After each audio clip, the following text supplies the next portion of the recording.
We will support it. Thank you. The Honourable Marianne Street.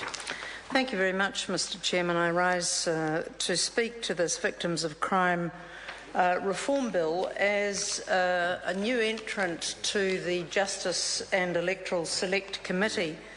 Having only sat on that Select Committee since September or so of last year, I have not had the privilege of hearing submissions on this bill, and here we are now with the bill in the committee stages. So I've had to apply myself to it and find out exactly what it was about.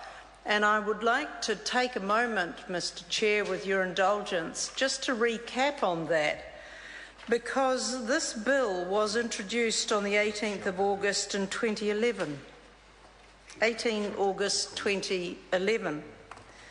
It went to the Justice and Electoral Select Committee and it was reported back in a not extensive time frame on the 27th of June 2012.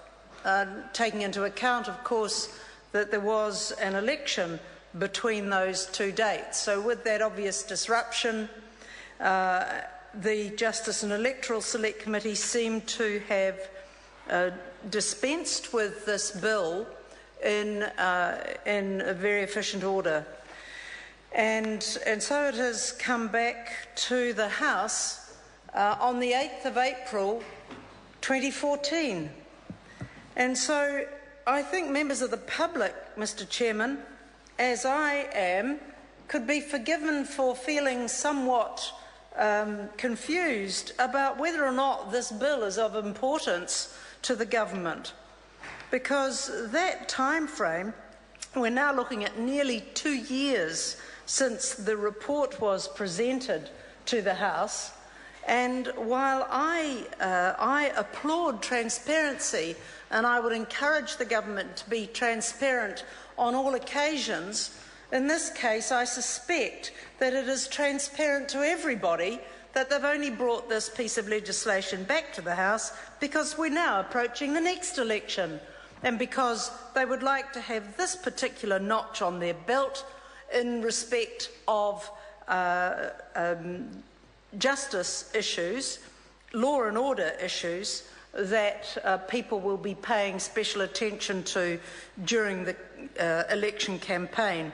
So having dispensed with that little bit of cynicism, Mr Chairman, and the fact that the government has and is in fact being transparent on this occasion, I'd like to recap on what the bill is about.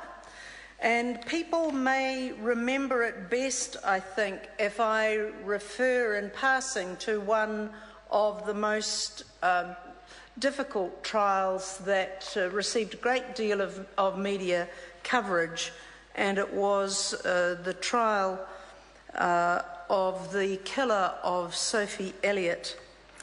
And in the course of that trial, the defence of Clayton Weatherston relied on character assassination of Sophie Elliott in a way that caused her family enormous distress.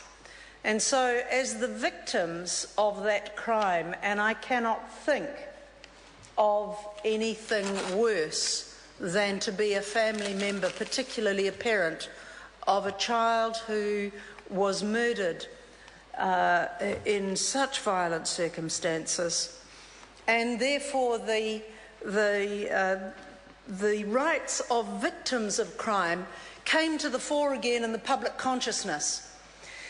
And this was something that the Labor government, as my colleague Andrew Little has just alluded to, that the Labor government did address. And I want to draw attention to the Labor Party minority report in the Select Committee's return report on this bill.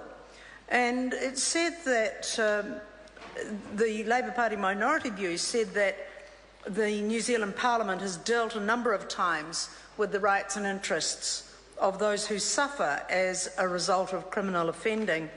And so Victims of Offences Act 1987 and the Victims' Rights Act of 2002 were Labor government initiatives, Mr Chairman. Honourable Marianne Street. Thank you, Mr Chairman. And both adopted a broadly similar approach to this one, incremental changes. And again, I refer to the comments that Andrew Little made in respect of the fact that it may be time for more than incremental change. But I was mindful when I was reading the bill and reading the Select Committee's report on it that there is a balance that needs to be... Sorry to interrupt the honourable member. The time has come for me to report progress. This debate is interrupted.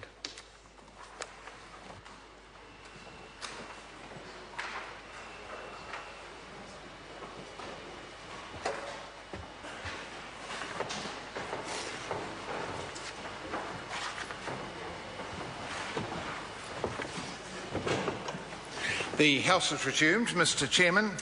Mr Speaker, the committee has considered the Victims of Crime Reform Bill and reports progress. Mr Speaker, I move that the report be adopted. The question is that the report be adopted. Those of that opinion will say aye. Contrary, no. The ayes have it.